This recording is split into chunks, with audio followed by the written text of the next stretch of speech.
Hogwarts, Hogwarts, Hoggy-Wotty Hogwarts, teach us something please.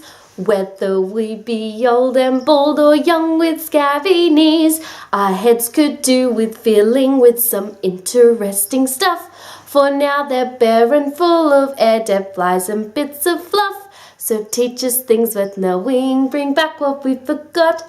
Just do the best, we'll do the rest and learn until our brains all rot. Yes, alright Pascal, you don't need to look at me like that. Hello everyone, today I'm filming something very special in honour of the Harry Potter Readathon, which is currently going on and will be until the 31st of July. So each week we are reading one Harry Potter book, except for the last week where we will be reading Fantastic Beasts and Where to Find Them, Quidditch Through the Ages and the Tales of Beedle the Bard, none of which I actually have a copy of, so I should probably get on that. But today I thought that I would do the Harry Potter tag. So I love Harry Potter, I've always loved Harry Potter, as evidenced by my lots of Harry Potter-ness things. I have a wand, which I love. This is my wand. I thought I would do the Harry Potter tag for you, and each week after we finish reading one of the books, this week we are reading Harry Potter and the Philosopher's Stone, and I am reading the illustrated edition for the first time, and let me just say it is absolutely incredible. After we finish reading each book, I will be posting one video all the way up until the Harry Potter and the Cursed Child script book is released. So today, like I said, I'm going to be doing the Harry Potter tags. Basically, there are 11 questions, I believe.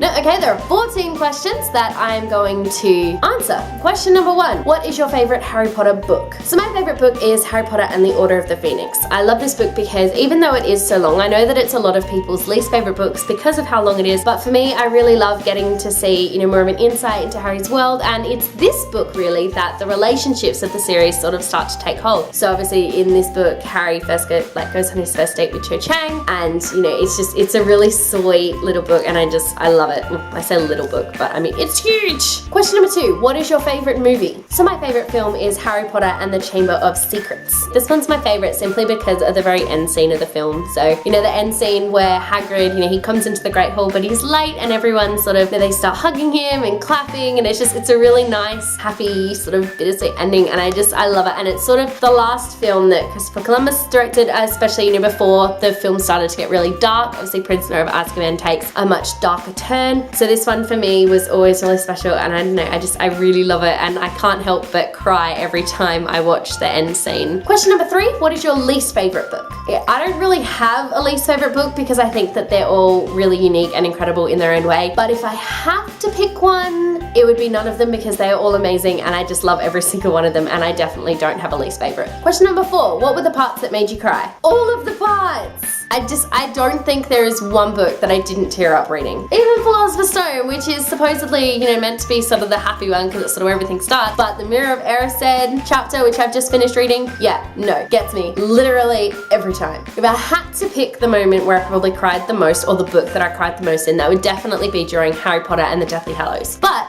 funnily enough, the part where I cried the most was actually Hedwig's death very early on in the book. So I remember very vividly, I'd made my mum drive me to the bookstore to pick up the book. I did, got home, started reading, and that death happens really sort of early on, and I just sort of went, no one is safe. If Hedwig can die, then no one is safe, and that was so true throughout the entire book. And for me, I think it was not just, it was the start of everything. It was the start of the end. It was the start of Harry losing, so many more people that, Hedwig was one of his best friends, and it was really sad, and I cried a lot. Question number 5, if you could hook up with any Harry Potter character, who would it be? Draco Malfoy. In my mind, the two of us we're totally already married. Question number 6, who is your favorite character? I think for me it would probably be a cross between Hermione Granger and Luna Lovegood. They both are very different. I don't think I could have chosen two characters that are quite as different as they are. But for me, Hermione may have the book smarts, and she's a really caring friend, but Luna also just has that really wild imagination. And I think that, if you pulled the two characters together and you made them sort of one character, that would be like the ultimate character. Question number 7, what would your Patronus be? Definitely a Bilby. Or at least if I could choose my Patronus, it would definitely be a Bilby. If anyone doesn't know, this is a Bilby. This is Brenda. She's my Bilby. So Bilbies are native to Australia, and they are my favourite animals of all time, but they are very critically endangered, so we need to save them. Save the Bilbies! Question number 8. If you could have one of the Deathly Hallows, which would you choose and why? I would choose the Invisibility Cloak so that I could sneak into movies for free. Seriously, like the prices for movies are just ridiculous. So if I had the Invisibility Cloak, I would just slip into movies for free and never pay for a movie again. Question number 9. Which Hogwarts house would you be in? I like to think I'd be in Gryffindor. You know, I have my Gryffindor scarf, my Gryffindor shirt, and my Gryffindor socks, but odds are I would probably be in Hufflepuff. And there's nothing wrong with that. If I could choose, I would like to be in Gryffindor, please. Question 10. If you could meet any of the cast, who would it be? I would love to meet Emma Watson because for me, she's not just, she's not just Hermione. She is also very much my idol. You know, she is very involved in charity. She is an incredible actress. She is very smart. You know, she finished university and sort of all those things together just make her like this amazing person. I would love to get to meet her and get to ask her questions about how she did what she did. Question number 11. Have you played any of the video games? So yes, I have. I've played the DS version of Harry Potter and the Order of the Phoenix, which is incredibly difficult, and there was one part that I could not get past for the life of me, but then I finally did. But I actually don't think I've ever finished this game ever, which is kind of sad because we bought it like years and years ago. I've also played both of the Lego Harry Potter games. However, I only have this one with me at the moment because I lent out years 1 to 4 to a friend who I'm hoping to get it back from very soon because she's had it for about a year and just has not played it. But the Lego games are actually so much fun. So I haven't finished this one, which is years 5 to 7, but I have finished years 1 to 4. My friend Hannah and I used to play it all the time and we were awesome at it and we managed to finish it. But I haven't finished the game to 100%. I am on 95.6 I think, and I am determined to get those last 4.9%. Technically this next game isn't really a video game, but I thought it was worth mentioning anyway. So I've also played Harry Potter, seen it many times, but the fun thing about this is when I used to play it with my friends and with my family, I would have to go around the board 3 times to their 1 because I would always get all of the questions correct, even the Muggle questions, and even going around the board 3 times, I usually still won. Question number 12. If you were on the Quidditch team, which position would you play? I like to think that I'd be either a chaser or a keeper because I play netball, and in netball I play defense, so I'm used to, using the ball. Odds are I probably wouldn't even make the team because I'm not the most sporty person out there. Question number 13. Were you happy with the ending?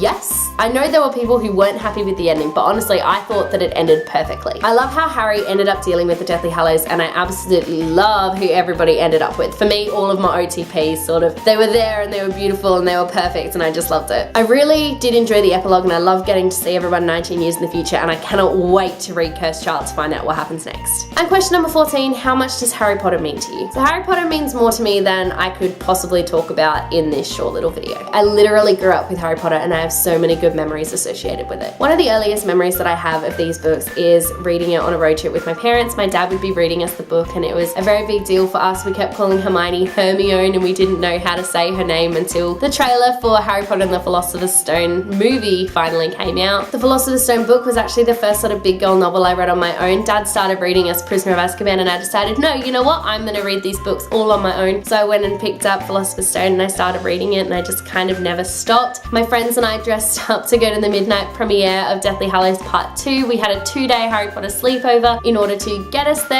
and it was incredible. We played Harry Potter games, we made Harry Potter food, we watched all of the movies. I just recently went to England where I saw the Making of Harry Potter Leavesden Studios tour, which was absolutely incredible and I loved every single second of it. I love reading and rereading the books. I made my mum drive to the bookstore the day Deathly Hallows was released so that I could get it, and I came and I sat and I read it and I cried, and when it was finished I was just shocked because something that was so big to me was over. But that's the funny thing, with Harry Potter, it's never over. Like take this readathon for example, it's been, well, I think the last book was released in, I want to say 2007. Yeah, so the last book was released in 2007. It has been 6 years since then and we're still talking about them, we're still rereading them, and I think that this is a series that's going to be a part of our lives for many, many, many years to come. Okay, there you have it, my Harry Potter tag for the first week of the Harry Potter Readathon. I hope you guys enjoyed watching this tag. You should go and make this tag, especially if you are doing the Harry Potter Readathon. I hope everybody enjoyed rereading Harry Potter and the Philosopher's Stone as much as I did, and now I cannot wait to get started on Harry Potter and the Chamber of Secrets. If you like this video, be sure to give it a huge thumbs up and don't forget to subscribe to my channel so you don't miss a thing. Stay random. Bye.